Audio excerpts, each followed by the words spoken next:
Besoin d'aide pour faire vos pronostics aujourd'hui en NBA et en WNBA, ça tombe bien, voici l'émission, on va analyser Dallas face à Golden State, match 4, ainsi que les 4 rencontres de WNBA. À tout de suite.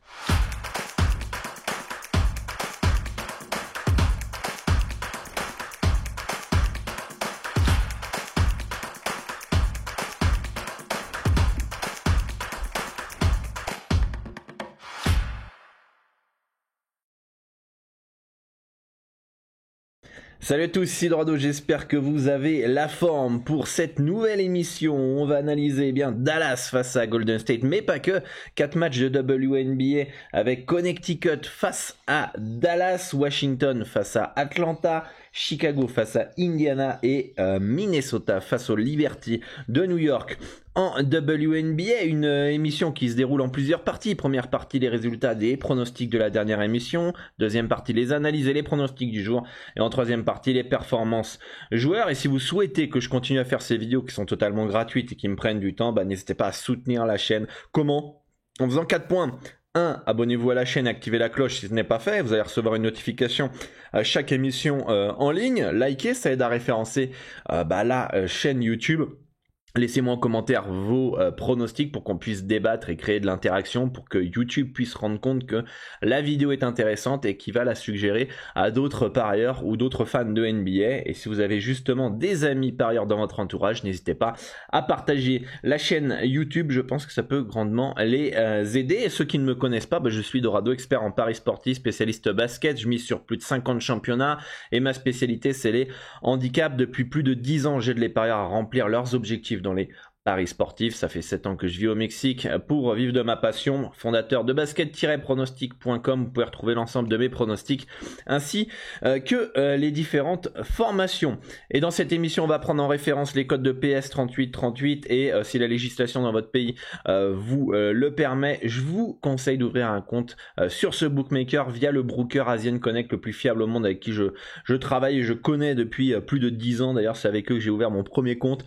Et pourquoi on va prendre en référence ces codes de PS 3838? Parce qu'on a accès à de meilleures cotes et donc on va augmenter nos gains. Voilà, avec la même mise de départ. Donc pour une mise de 100 €, ça peut aller entre 25 et 30 € de bénéfices en plus, qui est pas négligeable. Après 100, 200, 300 bêtes, ça fait un bon petit bénéfice en plus. C'est le bookmaker des parieurs professionnels. C'est le seul bookmaker qui ne limite pas les parieurs gagnants. Donc si vous voulez un compte, dans les commentaires épinglés, je vous mets le formulaire du broker Asian Connect à remplir ainsi qu'un tuto vidéo pour qu'on fasse les étapes ensemble. Et si vous souhaitez progresser dans les paris sportifs, apprendre à mes côtés, il y a une formation qui est totalement gratuite, 15 étapes pour gagner de l'argent en pariant la NBA en 2 semaines. Je vous explique comment j'analyse, comment je détermine un handicap, les sites, les outils que je peux utiliser, les erreurs à ne pas commettre, etc., etc. Le lien pour s'inscrire est dans la description. Il y a plus de 1500 parieurs déjà sur cette formation. Vous allez recevoir un mail pendant 15 jours tous les jours, donc vérifiez bien vos spams. Et pour ne rien louper, rejoignez le Telegram avec des nouveautés, des conseils exclusifs, des notes audio, des pronostics gratuits, des sondages, etc., etc. Bref, pour ne rien louper de l'actualité Dorado, rendez-vous sur le Telegram, le lien est aussi dans la description, ainsi que tous les réseaux sociaux. Allez, résultat de la dernière émission, Boston face à Miami, 102-82 pour les Celtics, un match de merde du Heat. On avait conseillé Miami plus 7,5 à 1,90 dans l'émission, que j'avais personnellement aussi. Un non-match du Heat totalement d'entrée de jeu, 11 points à la fin du premier quart-temps. Je crois que c'est le pire total de points marqués dans l'histoire des finales de conférence. Donc on a eu un match historique de nullité, assez incroyable quand même, je trouve, dans ces finales de conférence. Et je pense que Boston est principalement responsable, puisque déjà contre Milwaukee c'était un peu ça. Je trouve que les matchs de Boston, en tout cas, il y a une inconstance qui est incroyable d'un match à un autre, capable de se faire violer le match dernier. Le premier match, ils se font violer contre Miami. Le deuxième match, ils violent Miami. Troisième match, ils se font violer. Quatrième match, ils violent. Contre Milwaukee, c'était pas autant pareil, mais il y avait un peu de ça aussi. Donc c'est assez incroyable en finale de conférence, dans deux équipes premier contre deuxième, de pas avoir pour le moment, après 4 matchs, un seul match vraiment serré où ça se rend coup pour coup. Donc on s'ennuie dans ces finales de conférence. En tant que spectateur, en tout cas, Voilà, on met le premier carton, il y a fessé, bon bah on change et puis voilà, c'est fini, le match est terminé. Les Aces qui écrasent les Sparks de Los Angeles 104-76. On attend la démission ou le licenciement de Derek Fisher, hein. On ne sait pas ce qu'il fait encore en poste, hein. Moi je comprends pas toujours pourquoi, avec des résultats malgré ces équipes qu'il a et ce roster là, de faire des performances aussi mauvaises. Allez, let's go, on part sur les analyses du jour. Je vous rappelle, aujourd'hui c'est l'avant-dernier jour pour bénéficier de 25% de réduction sur les packs standard et premium sur basket-pronostic.com. Demain ce sera le dernier jour puisque le code promo est valable jusqu'au 25 mai si vous voulez suivre l'ensemble des pronostics que je mise personnellement sur basket-pronostic.com. Donc le lien du site est dans la description. Gérez bien vos mises, misez de l'argent que vous êtes prêts à perdre, toujours important les amis, toujours important pour durer sur le long terme, hein. On fait pas des one shot, étape par étape, on monte les marches tranquillou, on se met pas en danger, on mise l'argent qu'on peut perdre et comme ça dès qu'il y a une perte comme Miami hier, on est bien, on est détendu, on est là dans l'émission. Et next, on passe à autre chose. Ce soir, c'est une autre journée. Et demain, et après-demain, etc., etc. Tant qu'il y a du coin dans la machine, il n'y a pas de game over. Donc, misez toujours de l'argent que vous êtes prêts à perdre. Allez, on part sur le premier match. Dallas face à Golden State. 3-0 pour les Warriors. La dernière fois, on avait Golden State à 2-34 à Dallas. Ce soir, plus que jamais, c'est un spot Dallas. Après, est-ce qu'ils sont capables de relever la tête? On sait qu'à 3-0 c'est mort, hein. Aucune équipe dans l'histoire de la NBA a remonté, donc est-ce que dans les têtes ils sont là? Est-ce qu'ils veulent pas sauver aussi l'honneur face à leur public? Peut-être, les Warriors savent que si ça finit pas ce soir, ça va finir au moins un prochain match chez eux. La série est finie, la série est quasiment finie. Est-ce qu'il y a de la value sur cette rencontre? On peut voir que non. Je crois que les Warriors sont très légers favoris, ou c'est Dallas qui est très léger favori. Enfin, ça fait que de bouger depuis quelques jours. Depuis la sortie des cotes, hein, un coup c'est Warriors, un coup c'est Dallas, un coup c'est Warriors. On peut voir 51,70% de probabilité de gagner pour Dallas, 50,76% de probabilité selon PS 38 pour les Warriors, un score potentiel de 106 à 105. Voilà, aucune value si on regarde tout ça.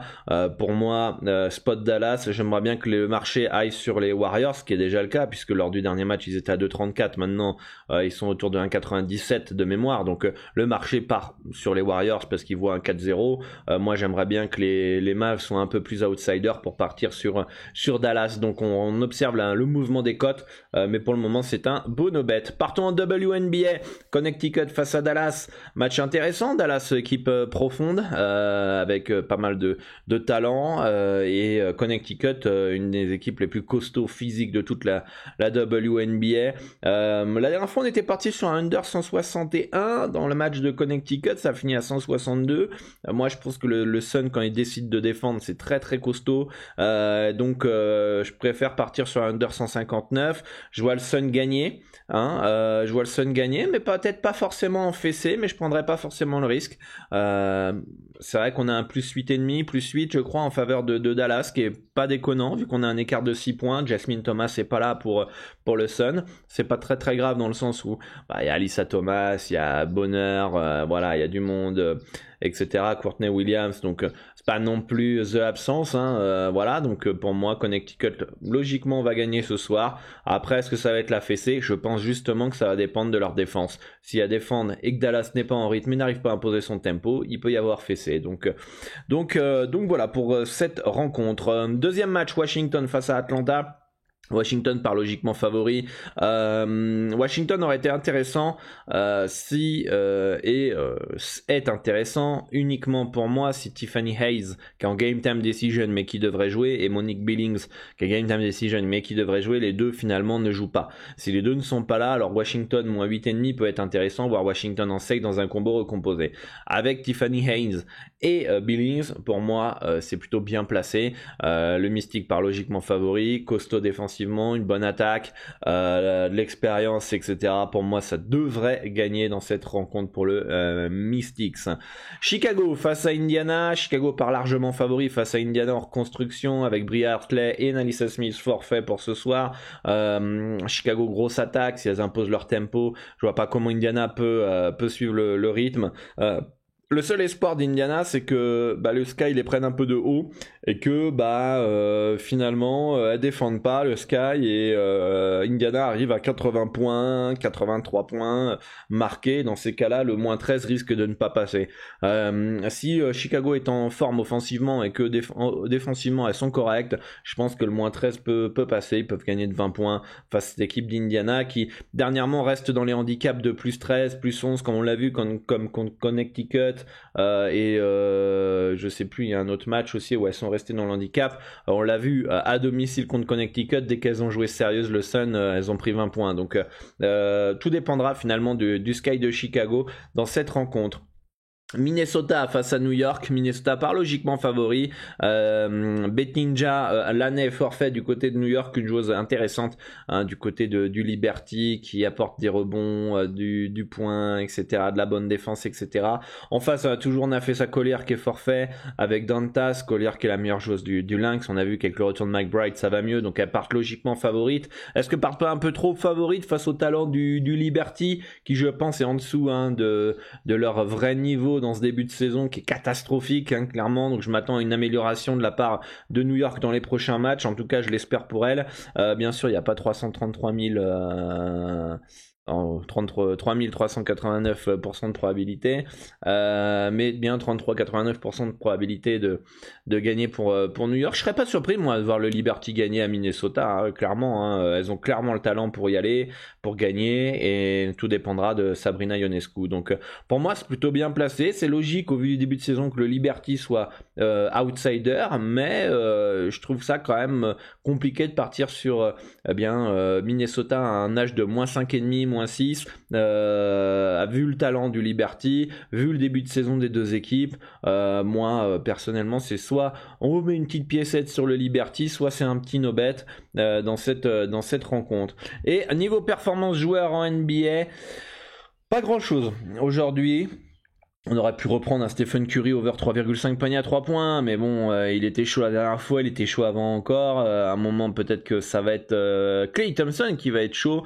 Over 19,5 points à 943, moi ça me déplaît pas. Alors, je suis pas 100% fan de ce type de bet parce que Klay Thompson, on sent qu'il n'est pas à 100%, on sent que Poole a pris des responsabilités, Wiggins aussi, que Curry est en feu, bref, il est un peu en retrait je trouve, et je trouve qu'il n'est pas à son meilleur niveau, et bon, plus de 20 points c'est sa moyenne, il peut le faire, il va falloir qu'il soit adroit, mais s'il finit à 17 ou 18 points, je serais vraiment pas étonné non plus, donc c'est pas non plus une grosse confiance Klay Thompson over 19,5 points, mais en tout cas on sait qu'avec le talent, il peut clairement le faire. Donc dites-moi en commentaire ce que vous en pensez de Klay Thompson.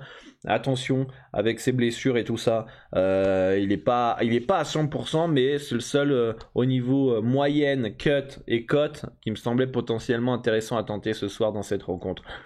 Et pour tous ceux qui veulent suivre mes pronostics, puisque dans cette émission c'est pas forcément les pronostics que je mise, personnellement je vous donne rendez-vous sur basket-pronostic.com pour suivre pas uniquement la NBA, la WNBA, mais aussi 50 championnats à travers le monde. Vous avez 25% de réduction sur les packs standards et premium avec le code promo Dorado25 jusqu'à demain. Donc n'hésitez pas à nous rejoindre. Et pour ceux qui veulent échanger avec l'ensemble de la communauté et moi-même, rendez-vous sur Discord pour parler sur tous les sports. Foot, tennis, basket, c'est Roland Garros. Venez échanger, partagez vos analyses Roland Garros sur le salon tennis, du rugby, etc. Des challenges pour progresser dans les paris sportifs, des tutos, bref, let's go les amis, le lien du Discord est dans la description. Bonne chance à tous pour vos pronostics et moi je vous dis à demain pour une nouvelle émission. Ciao ciao.